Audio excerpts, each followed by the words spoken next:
Salut tout le monde, ici Adrian Mercier. Bienvenue sur ma chaîne, dédiée à notre belle planète et aux enjeux de l'écologie.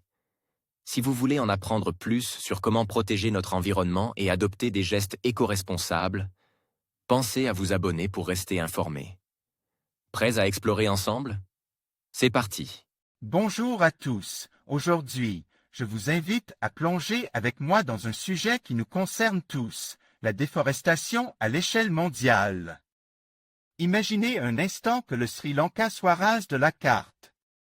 C'est une image choc, mais c'est exactement ce qui se passe pour nos forêts au cours des dernières décennies.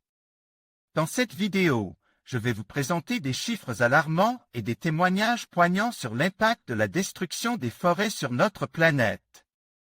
Ensemble, nous allons explorer les causes, les conséquences et ce que nous pouvons faire pour préserver ces écosystèmes vitaux. Restez avec moi pour découvrir cette réalité inquiétante et comment nous pouvons agir. Il y a 3 ans, de nombreux pays se sont mis d'accord pour mettre un terme à la déforestation d'ici 2030. Et pourtant, la demande pour l'huile de palme, le soja, le bœuf, le papier et le nickel continue de faire progresser la déforestation. Malgré les promesses de 140 États, la destruction globale des forêts s'est aggravée en 2023, rapporte une étude de Climate Focus résumée par The Guardian. 6,4 millions d'hectares de forêt ont été rases en 2023 et en plus de cela, 62,4 millions d'hectares de forêt ont été dégradés par des coupes, des constructions de routes ou bien des incendies.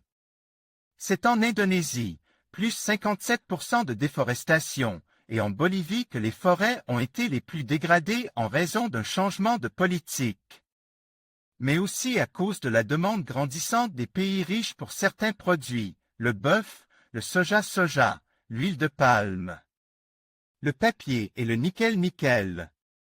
Certains pays ont par contre fait des efforts immenses, comme le Brésil.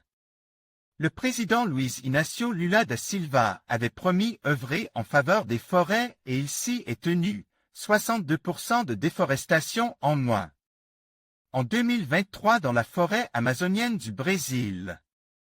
Mais ce progrès indéniable cache une autre déforestation, celle du Cerrado, une région de savane au Brésil dans laquelle la déforestation a augmenté de 68%.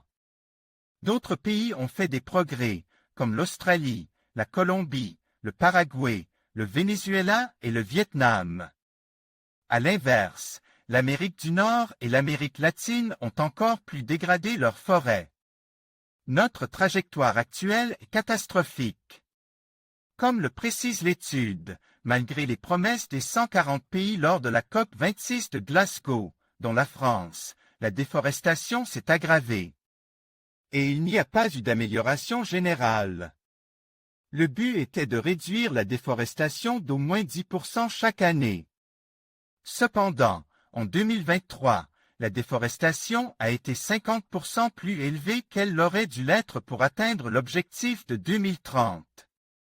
Et en matière de déforestation dans le monde, l'Europe est l'une des grandes coupables, 16% de la déforestation à l'étranger est causée par l'Europe. Selon le WWF, chaque Français provoque, en moyenne, la disparition de 352 mètres carrés de forêt à l'étranger. L'Europe avait pourtant proposé un projet de loi très ambitieux, bannir les produits issus de la déforestation, ce qui toucherait directement le café, le chocolat, le cuir et les meubles en bois. Mais le 3 octobre dernier, la Commission européenne a finalement repoussé ce projet d'1 an, après les protestations de certains pays, comme l'Australie, le Brésil, l'Indonésie et la Côte d'Ivoire. En conclusion, la destruction des forêts à l'échelle mondiale est un enjeu crucial qui mérite notre attention. Si nous imaginons le Sri Lanka rase de la carte, nous prenons conscience de l'ampleur des pertes que nous subissons. Chaque année, des millions d'hectares de forêts disparaissent, entraînant des conséquences désastreuses pour la biodiversité, le climat et les communautés humaines. Il est impératif d'agir maintenant pour préserver ces écosystèmes vitaux. Ensemble, nous pouvons faire la différence en soutenant des initiatives de reforestation et en adoptant des pratiques durables. L'avenir de notre planète en dépend.